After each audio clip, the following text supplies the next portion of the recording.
Hello student, welcome back to my YouTube channel Anutech education. Anutech education में मैं अपने सारे दर्शकों का बहुत बहुत स्वागत करती हूं।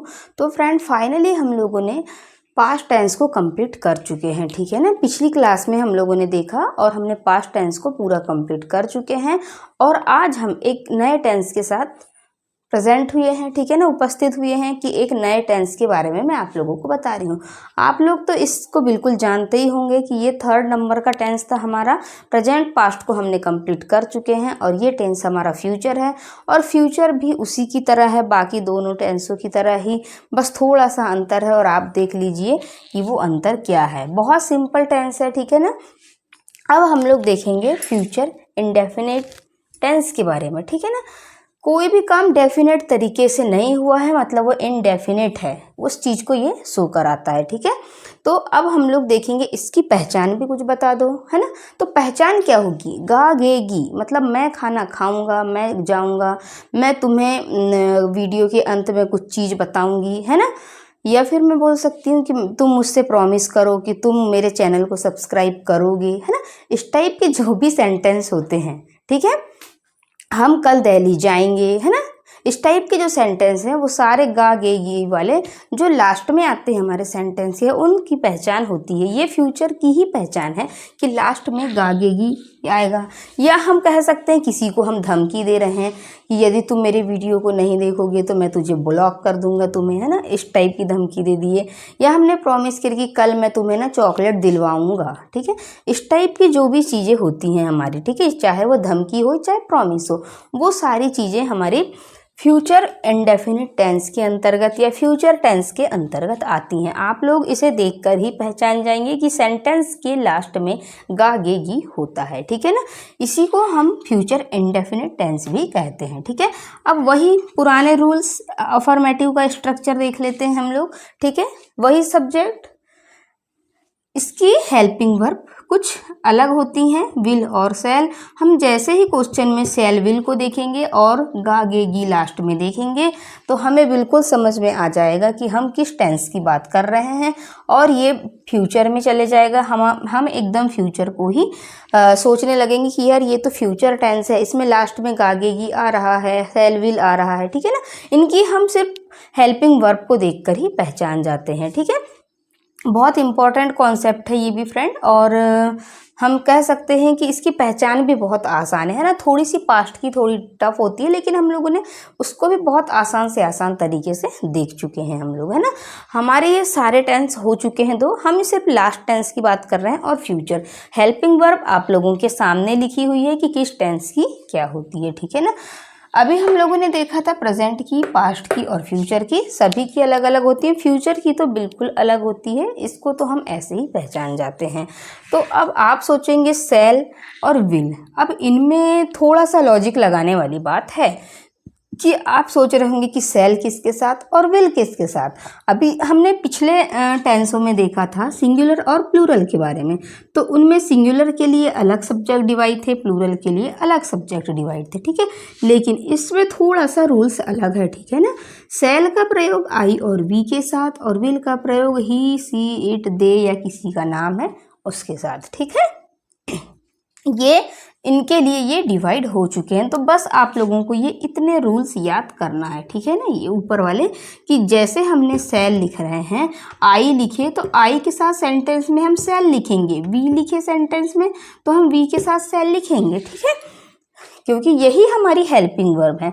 हमने सेंटेंस में ही देखा तो पिछले वीडियो में हम ही के साथ इज लगा रहे थे, तो इसमें क्या होगा कि ही के साथ विल आएगा। हम सी के साथ भी इज लगा रहे थे तो सी के साथ अब यहाँ विल हो जाएगा। इट के साथ भी हम पिछले वीडियो में इज लगा रहे थे तो यहाँ पे भी विल हो जाएगा और दे के साथ भी विल हो जाएगा। बस थोड़ा सा लॉजिक है, आपको इनको देखना है, ठीक है ना। और जो सेल विल है वो हमारी मॉडल वर्ब भी होती हैं, ठीक है ना। अभी हम आगे के लेक्चर में पढ़ेंगे कि मॉडल वर्ब क्या क्या होती हैं, ठीक है ना। Shall, will, can, could, may, might, है ना। ये सारी चीज़ों के बारे में हम एक के बाद एक सारा कॉन्सेप्ट को क्लियर करने वाले हैं। बस अभी मैं सिर्फ सेल विल के बारे में बता रही हूँ, वो भी इसीलिए कि ये फ्यूचर टेंस की हेल्पिंग वर्ब है, ओके। तो अब ये मॉडल वर्ब भी है ना। तो अब इसका हम अफर्मेटिव देख लेते हैं कि इसका स्ट्रक्चर तो हमें पता चल ही गया। तो बस अब हमको क्या करना है कि इसके एग्जाम्पल लेंगे, लास्ट में गागेगी आएगा और उसके बाद हम लोग डायरेक्ट इनके क्वेश्चन करना चालू कर देंगे। ठीक है,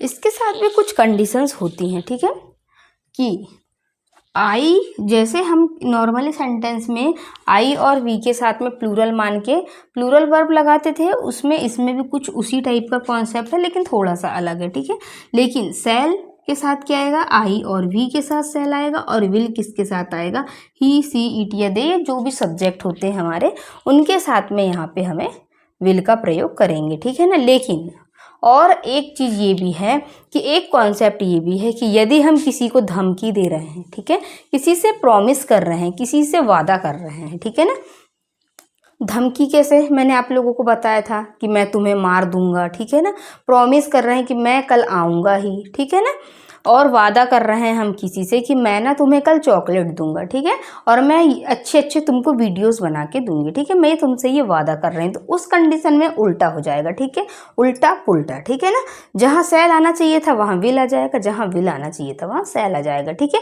बस थोड़ा सा उल्टा पुल्टा करें और सेंटेंस फिट। लेकिन इन 3 चीज़ों के साथ ओनली, धमकी, प्रॉमिस, वादा, डिटर्मिनर वादा, किसी को धमकी दे रहे हैं किल करने की, मारने की। ठीक है, और किसी से प्रॉमिस कर रहे हैं। ठीक है, तो देखते हैं हम उस कंडीशन में आई और वी के साथ विल आ जाएगा और बाकी के जो सब्जेक्ट हैं उनके साथ सेल आएगा। ठीक है ना, तो देखते हैं कैसे एग्जाम्पल के थ्रू। हम देखते हैं हमारा फर्स्ट एग्जाम्पल क्या कह रहा है, मैं तुम्हें मार दूंगा। ठीक है ना, आपको ये भी चीज़ याद रखना है और ये भी चीज़ याद रखना है। ठीक है ना, कि ये उल्टा कब हो जाता है। ऐसे तो नॉर्मल सेंटेंसों में आई और वी के साथ सेल आएगा। ठीक है ना, लेकिन और विल के साथ ये आएगा, लेकिन 3 कंडीशनों में ये चेंजेस हो जाता है, धमकी, प्रॉमिस और वादा में। ठीक है, ये चेंजेस आप लोगों को याद रखना पड़ेगा। आपको ये भी याद रखना पड़ेगा, ये तो रखना ही पड़ेगा, लेकिन आपको इन तीनों को भी याद रखना पड़ेगा। हम डिटर्मिनर में पूरा डीपली पढ़ेंगे इस चीज़ को। ठीक है, अब हम देखते हैं, मैं तुम्हें मार दूंगा, धमकी दे दी है हमने। ठीक है, तो अभी अभी हमने पढ़ा कि अगर हम चलो हम स्ट्रक्चर पे बिठालते हैं इसको। सब्जेक्ट हमारा आई था, आई पे बिठाला हमने। ठीक है, अब सेल विल में से सेलेक्ट करना है हमको। ठीक है, और अभी अभी हम लोगों ने देखा कि क्या देखा हमने कि धमकी दे रहे हैं ना, मार दूंगा करके, तो आई के साथ अब उस कंडीशन में विल आ जाएगा। मैंने अभी बताया आपको कि आई के साथ विल आ जाएगा, है ना, उस कंडीशन में। तो यहाँ पे भी विल को हमने सेलेक्ट कर लिया। ठीक है, अब उसके बाद मेन वर्ब की फर्स्ट फॉर्म। अब मेन वर्ब क्या है हमारी, मारने की। हम काम कौन सा कर रहे हैं, मारने का, मतलब किल। ठीक है, और ऑब्जेक्ट हो जाएगा क्या, तुम्हें, तो ऑब्जेक्ट हो गया यू। ओके, अब हम देखेंगे सेकंड एग्जाम्पल को, मैं तुमसे मिलूंगा। ठीक है, क्या किया हमने, मैं तुमसे मिलूंगा, मतलब देखते हैं, प्रॉमिस किए हैं शायद हमने। अब हम फिर बात करेंगे, ये नॉर्मल सेंटेंस है ना, एकदम हमने प्रॉमिस भी नहीं करा है पक्का वाला कि भैया मैं तुमसे मिलूंगा ही। यदि मैं विल कहता कि अगर मैं आपको ऐसा कहती कि मैं तुमसे पक्का आज मिलूंगी, मतलब पक्का मिलूंगी, मतलब वादा हो गया है, और वादा हो गया है तो विल लग जाता। ठीक है ना, क्योंकि हम डिटर्मिनर वादा की बात कर रहे थे, है ना। तो अब हम नॉर्मल सेंटेंस हम बोल रहे हैं कि मैं तुमसे मिलूंगा, लेकिन कब मिलूंगा ये निश्चित नहीं है। ठीक है, तो अब हम देखेंगे यहाँ पे आई को आई की जगह बिठाला। अब हमें तो पता है ना कि आई के साथ तो हमेशा सेल आता, तो हमने यहाँ सेल को लिखा। ठीक है, मिलूंगा, हम कौन सा काम कर रहे हैं, मीट। मीट मतलब मिलना। ठीक है, वर्ब की फर्स्ट फॉर्म है ये हमारी, ये स्ट्रक्चर पे बैठाला। हम पिछले वीडियोस में भी ये बाकी जितनी भी हमारी सारी चीज़ें हम इनको कवर कर चुके हैं कि कैसे किसको स्ट्रक्चर पे बिठाना है। ठीक है, तो सब्जेक्ट की जगह हमने क्या किया, सब्जेक्ट को बिठाला। अब हमें ये कॉन्सेप्ट पता है कि आई के साथ तो सेल आता है, तो हमने यहाँ सेल को बिठाल दिया। ठीक है, मेन वर्ब क्या थी हमारी, क्या थी मेन वर्ब बताइए, मेन वर्ब थी मीट, है ना, मतलब काम करने की, मिलने की, सॉरी। मेन वर्ब क्या थी हमारी, मिलना किसी से। ठीक है, तो मेन वर्ब मिलने के लिए हमने मीट लिख दिया और ऑब्जेक्ट के साथ यू। अब नेक्स्ट एग्जाम्पल देखेंगे, मैं खाना खाऊंगा। ठीक है ना, नॉर्मली बोल रहे हैं मैं खाना खाऊंगा, मैं पक्का वादा तो नहीं कर रही हूँ, है ना। अगर मैं वादा करती तो आई के साथ विल आ जाता, मैं खाना खाऊंगा, तो फिर हमने इसको स्ट्रक्चर पे बिठाला। सब्जेक्ट की जगह सब्जेक्ट चलो आ जाओ, सेल विल में से सेल नहीं, सेल आ जाएगा, है ना, सेल विल में से सेल को बिठाला, क्योंकि ये नॉर्मल सेंटेंस है और हमको पता है आई के साथ तो सेल आता है। ठीक है, फिर हो गया हमारा खाना। खाने की क्या होती है इंग्लिश, ईट, है ना, हमको सिर्फ मेन वर्ब लगाना है। अगर यहाँ मेन वर्ब की थर्ड फॉर्म होता तो ईट, एट, एटन कर देते हम, है ना, तो ईएन लग जाता है यहाँ।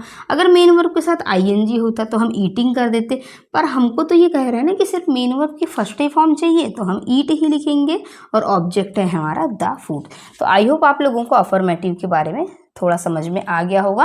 अगर जिसको समझ में एक बार में नहीं आता है तो प्लीज़ उसको आप वीडियो को दोबारा देखने की कोशिश करिए, क्योंकि इंग्लिश हमारी मदर टंग नहीं है, मातृभाषा नहीं है। तो प्लीज़ मैं आप लोगों से रिक्वेस्ट करूँगी, एक बार में किसी को भी इंग्लिश समझ में नहीं आती, चाहे मैं हूँ चाहे आप हो, है ना। तो प्लीज़ वीडियो को आप लोग 2 बार ज़रूर देखना, तो सारे आपके डाउट क्लियर हो जाते। क्या होता है, एक बार देखने में कुछ चीज़ें, छूटी हुई चीज़ें नहीं समझ में आती, लेकिन वही चीज़ को आप 2 बार देखेंगे, है ना। जब तक हम किसी चीज़ को बार बार नहीं करेंगे तो हमारी आदत में नहीं आती है वो, और हमें समझ में भी नहीं आती है ना। तो इसीलिए अब हम लोग इसको डबल देखेंगे, ठीक है ना। तो एक बार और देखिए, और आप प्लीज़ इनकी नोट्स ज़रूर बनाइएगा और अपनी कॉपी में नोट डाउन करिएगा। आपको एक एक टेंस के बारे में अलग अलग इतनी डिटेल में इतने बड़े बड़े लेक्चर कहीं भी नहीं मिलेंगे, ठीक है ना। मैं हर क्लास में सिर्फ एक ही टेंस को पूरा डीपली बताती हूँ। मैं चाहूँ तो एक ही वीडियो में पूरे टेंस ख़त्म कर सकती हूँ, लेकिन मैं आप लोगों को वैसा नहीं पढ़ाऊंगी, ठीक है। मैं आप लोगों को पूरा डिटेल पढ़ाऊंगी, एक एक चीज़ क्लियर करके पढ़ाऊंगी, ताकि आप लाइफ में कभी भी टेंस को नहीं भूल पाएँ, ठीक है ना। तो अब हमने अफर्मेटिव के बारे में तो देख लिया। अब आप सोच रहे होंगे क्या इसका भी नेगेटिव बनता है, तो जी हाँ बिल्कुल बनता है। देखते हैं इसके नेगेटिव को। तो चलें देखें नेगेटिव के एग्जाम्पल, ठीक है। अब आप लोगों को तो स्ट्रक्चर जमाना आने लगा होगा, है ना, कि स्ट्रक्चर में क्या जमाना है और कब नॉट लगाना है, और नेगेटिव में नॉट लगता है। ये तो अब आप लोग स्मार्ट हो गए हैं, आपको पता होगा, कुछ भी चेंजेस नहीं करना है, सेम अफर्मेटिव की तरह ही लगेगा, बस सेल विल जहाँ लग रहा था वहाँ नॉट लग जाएगा, ठीक है। तो चलिए देखते हैं हम। मैं तुमसे नहीं मिलूँगा, ठीक है। सब्जेक्ट को हमने सब्जेक्ट की जगह बिठाला। सेल विल, हमें पता है ना कि आई के साथ तो हमें क्या लगाना है, सेल लगाना है, क्योंकि नॉर्मल सेंटेंस है मैं तुमसे नहीं मिलूंगा, ठीक है ना। तो हमने यहाँ पे सेल विल की जगह हमने यहाँ सेल लगा दिया, ठीक है। अब बात आती है हमारी नॉट की। सेल विल के बाद नॉट लगाना था तो हमने यहाँ पे नॉट लगा दिया, ठीक है। अब हमारी मेन वर्ब की फर्स्ट फॉर्म थी मीट, तो हमने यहाँ मीट लिखा, और हमारा ऑब्जेक्ट था तुम या तुमसे, तो हमने यहाँ यू लिख दिया, ठीक है ना। अब सेकेंड एग्जाम्पल देखेंगे। मैं घर नहीं जाऊँगा, ठीक है। फिर से हमने मैं की जगह सब्जेक्ट को सब्जेक्ट की जगह बिठाला, हेल्पिंग वर्ब को हेल्पिंग वर्ब की जगह बिठाला, यहाँ सेल, नॉट को नॉट की जगह। अब कौन सा काम कर रहे थे हम, गो, है ना। तो मेन वर्ब की फर्स्ट फॉर्म लगाना था हमें, यहाँ थर्ड फॉर्म नहीं बोला था तो नहीं, अगर थर्ड फॉर्म बोलता तो हम गो, वेंट, गॉन, थर्ड फॉर्म होती इसकी गॉन, ठीक है। पर बात हमारी फर्स्ट फॉर्म की हो रही है, इसीलिए हमने यहाँ फर्स्ट फॉर्म लगाया, टू होम, ठीक है। ये हमारा सेकंड एग्जाम्पल हुआ। अब थर्ड एग्जाम्पल की बात करेंगे हम। वह नहीं आएगी, ठीक है। तो अब आप देखिए, वह की हिंदी क्या होती है, इंग्लिश। वह एक हिंदी में लिखा हुआ है, वह की इंग्लिश होती है सी, और सी के साथ विल आता है, मैंने आप लोगों को बताया था, ही, सी, इट, दे, नॉर्मल सेंटेंस जैसे ही हमारे। तो उसमें हम सी के साथ में हमने विल लगाया, नॉट की जगह हमने नॉट को बिठाला, और हमारी जो वर्ब थी आने की, हम क्रिया कर रहे थे आने की, तो यहाँ पे कम, कैम, कम, ये फर्स्ट फॉर्म की बात हो रही थी, इसलिए हमने यहाँ पे कम वर्ब की फर्स्ट फॉर्म लिखा, ठीक है। ऑब्जेक्ट कुछ है ही नहीं है, इसलिए ऑब्जेक्ट आया ही नहीं, ठीक है ना। तो आई होप आप लोगों को नेगेटिव भी समझ में आया। कुछ भी नहीं करना है, सिर्फ अफर्मेटिव की तरह ही है, लेकिन बस सेल विल के बाद में नॉट आ जाएगा, बस स्ट्रक्चर के ऊपर इनको बिठाना है, बस हो गया, ठीक है ना। तो अब आपको सोच रहे होंगे इसका इंटरोगेटिव भी है क्या, तो जी हाँ बिल्कुल इंटरोगेटिव भी है। चलिए अब हम इंटरोगेटिव को भी देख लेते हैं। इसके 75% इंग्लिश हमारी यहीं से कवर होती है। जिसको अगर 75% इंग्लिश में से टेंस अच्छे से बनने लगे तो पूरी ग्रामर में उसको किसी भी प्रकार की कोई दिक्कत नहीं है, क्योंकि इसका सारा गेम गोल गोल घूमता है टेंस में, बस ये ले देखिए टेंस में आके अटक जाते हैं, ठीक है। तो आप लोगों को सबसे ज़्यादा स्ट्रक्चर याद करना पड़ेगा, ओके। अब हम देखें इसका एग्जाम्पल, चलिए देखते हैं। क्या आज आप आओगे, ठीक है। फिर वही बात, क्या से क्वेश्चन किया, इसको क्वेश्चन करने की ज़्यादा आदत है इंटरोगेटिव को, इसलिए इसका नाम इंटरोगेटिव पड़ गया है, ठीक है ना। ये ज़्यादा ही क्वेश्चन करता है, क्या आप आ जाओगे, ठीक है ना। फिर इनने हमसे क्वेश्चन किया, तो चलिए अब तुम ही पहले आ जाइए यहाँ, है ना। सेल विल स्ट्रक्चर में बिठाला हमें। अब हमको पता था कि अभी अभी हमने देखा था कि यू के साथ भी विल ही आएगा, है ना। अब हमको ये पता नहीं है क्या, तो क्या की जगह हमने बिठाल दिए विल को। लेकिन थोड़े से आगे हमने देखा सब्जेक्ट हमको देखना पड़ेगा कि सब्जेक्ट क्या है, आप, है ना। तुम की बात हो रही थी यहाँ, आप। अब मैं आप बोलूँगी तो हम इसको यू ही लिखेंगे, है ना, यू। अब हमको तो पता है ना कि यू के साथ तो विल आता है, मैंने अभी ही आप लोगों को बताई थी कि यू के साथ में विल आता है, तो हमने यहाँ पे सबसे पहले विल लिखा, ठीक है, विल यू। अब हम लगाएंगे मेन वर्ब की फर्स्ट फॉर्म, कम की जगह कम, और ऑब्जेक्ट था हमारा टुडे, आज, है ना, तो ये हमारा ऑब्जेक्ट हुआ। लेकिन ये शुरू हुआ क्या के साथ और ख़त्म हुआ क्वेश्चन मार्क के साथ, यही इसकी सिर्फ एक पहचान है, ठीक है। और अब हम देखेंगे सेकेंड एग्जाम्पल को, क्या आप मुझे देखोगे, ठीक है, फिर क्वेश्चन किया उसने। अब हम देखें पीछे वाले सब्जेक्ट को, देखा हमने पीछे वाला है यू, मतलब आप, तो हम इंग्लिश में मैं आपको यू ही बोलूँगी ना, कि मैं ऐसा तो नहीं बोलूँगी कि आई, है ना, मैं आपसे बात कर रही हूँ और कह रही हूँ कि क्या आप मुझे देखोगे, तो मैं आपको यू ही बोलूँगी, इसीलिए ये यू है। और यू के साथ हमने अभी देखा था कि यू के साथ विल आता है, तो विल हमारी मेन वर्ब कौन सी हो रही थी, हम काम कौन सा कर रहे थे, देखने का काम कर रहे थे, तो मेन वर्ब की फर्स्ट फॉर्म लग गई सी, और उसके बाद हमारा ऑब्जेक्ट था मी, ठीक है ना, तो हमने यहाँ पे मी लिख दिया, मुझे है तो मुझे की इंग्लिश मी हो गई, ओके। अब हम देखेंगे नेक्स्ट एग्जाम्पल को, क्या मैं वहाँ आऊँ या जाऊँ, ठीक है, क्या मैं वहाँ जाऊँ, फिर से क्वेश्चन कर लिया।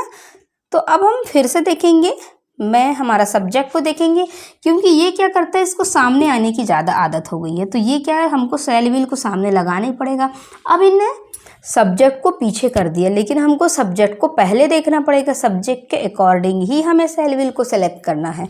तो अभी हमारा यहाँ पर भी क्या था, सब्जेक्ट आई, मैं, है ना, तो अब हमने फिर से सेल विल को तो यहाँ बिठा दिया, लेकिन हम जा तो सब्जेक्ट की तरफ रहे हैं। और अभी मैंने आप लोगों को यहाँ पे बताई थी कि आई के साथ हमेशा, ये आई है, ठीक है, और आई के साथ हमेशा सेल का प्रयोग किया जाता है, इसलिए मैंने सेल को पहले लिखा, उसके बाद आई, फिर हमारी मेन वर्ब थी गो और देयर, ठीक है ना। तो ये तो फाइनली हमारा नेगेटिव सेंटेंस भी ख़त्म हो गया, मतलब हमारा ये टेंस के हमने तीनों प्रकार के सेंटेंस देख चुके हैं, अफर्मेटिव, नेगेटिव और इंटरोगेटिव के बारे में, ठीक है, किसके, फ्यूचर इंडेफिनिट टेंस के, ओके। तो आई होप आप लोगों को क्लियर हो गया होगा कि मैंने क्या आप लोगों को बताया, आज क्या पढ़ाया, कैसे स्ट्रक्चर और कैसे ये उलट पलट हो जाता है कि नॉर्मल सेंटेंसों में इसका प्रयोग किया जाएगा, और जैसे हमको धमकी, प्रॉमिस और वादा किसी से करना है तो ये पूरा पलट जाता है, बस उलट पलट का खेल, बाकी पूरा सिंपल, बस हमको इतना ही याद रखना है। तो फ्रेंड, हम आज की क्लास को यहीं ओवर करते हैं, ठीक है, और अब हम लोग अगले टेंस में मिलेंगे, ठीक है ना। अगला टेंस क्या है, आप लोग खुद समझदार हो गए होंगे कि अगले टेंस का नाम क्या है। फ्यूचर का हम कंटिन्यूस टेंस के बारे में पढ़ेंगे, ठीक है ना। अब हम उसमें भी ऐसे ही लॉजिक के साथ देखेंगे और आसान तरीके से देखेंगे। तो प्लीज़ मैं यही रिक्वेस्ट करूँगी आप लोगों से कि जो चैनल पर नए हैं तो प्लीज़ चैनल को सब्सक्राइब जरूर करना, ताकि मेरे प्रतिदिन के जो मैं क्लास लेती हूँ और उसके वीडियोस क्लास में डालती हूँ यूट्यूब पर, तो आप लोगों को उसका नोटिफिकेशन मिले और आप लोगों को इधर उधर ढूंढना ना पड़े। और साइड में एक बेल आइकन होता है, उसको भी आप लोग प्रेस कर देना, ठीक है ना। तो चलिए हम आज की क्लास यहीं ओवर करते हैं। Thanks for watching this video, okay.